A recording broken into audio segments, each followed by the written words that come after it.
Bismillahirrahmanirrahim. It's me Sayyid Muhammad Hassan Raza from mathymath.com. Let's start with question number 3 of exercise number 7.4. The statement of the question is find the sixth term of a geometric progression.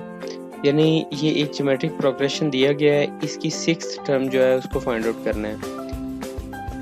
It's very simple. इसमें last questions की तरह ये जो है ये first term आपके पास a1 जो है वो -3/2 है. रेशो जो होगा वो second term over first term है. So second term over first term यानी सेकंड टर्म जो है वो 3 है और फर्स्ट टर्म जो है वो -3/2 है. सो इसको ज़रा देखिए, यहाँ सॉल्व इस तरह से किया गया है 3 ओवर -3/2. सो इसको इस तरह से भी लिखा जा सकता है कि 3 पर ये -3/2 जो है वो डिवाइड हो रहा है. सो 3 डिवाइडेड बाई -3/2. अब ये जिस वक्त ये डिवीजन मल्टीप्लिकेशन में चेंज होगी तो ये 3 मल्टीप्लाइड बाई, अब ये -3/2 -2/3 हो जाएगा. यहाँ 3 से डिडक्ट हो जाएगा तो रिमेनिंग -2 बच गया. सो ये -2 आ जाएगा. इस तरह से r = -2 आ गया. n = 6 है क्योंकि हमने 6 टर्म जो है उसको फाइंड आउट करना है.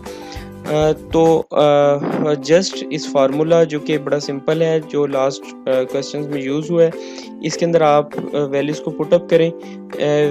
फार्मूला है an = a1 multiplied by r raised to power n-1. So n = 6 है. सो a6 = -3/2. ये a1 जो है -3/2 ये गिवन है. सो यहाँ -3/2 आ जाएगा मल्टीप्लाइड बाई -2 यानी रेशियो जो है ये -2 है रेज़ टू पावर n-1 जो कि 6-1 आ जाएगी. अब नेक्स्ट ये है कि 6-1 = 5 आ जाएगा. इसका ये मतलब है कि -2 जो है वो 5 टाइम्स मल्टीप्लाई होगा. तो -2 5 टाइम्स मल्टीप्लाई होगा तो ये -32 आ जाएगा. नेक्स्ट ये 2 -32 से डिडक्ट होगा, ये -16 आ जाएगा. माइनस से मल्टीप्लाई होगा ये प्लस आ जाएगा. और ये 16 जब 3 से मल्टीप्लाई होगा तो ये 48 आ जाएगा. इसका ये मतलब है कि जो 6 टर्म है, अगर हम इसी ज्योमेट्रिक सीक्वेंस को इसी तरह से लेके चलें तो हमारे पास जो 6 टर्म है वो 48 आ जाएगी.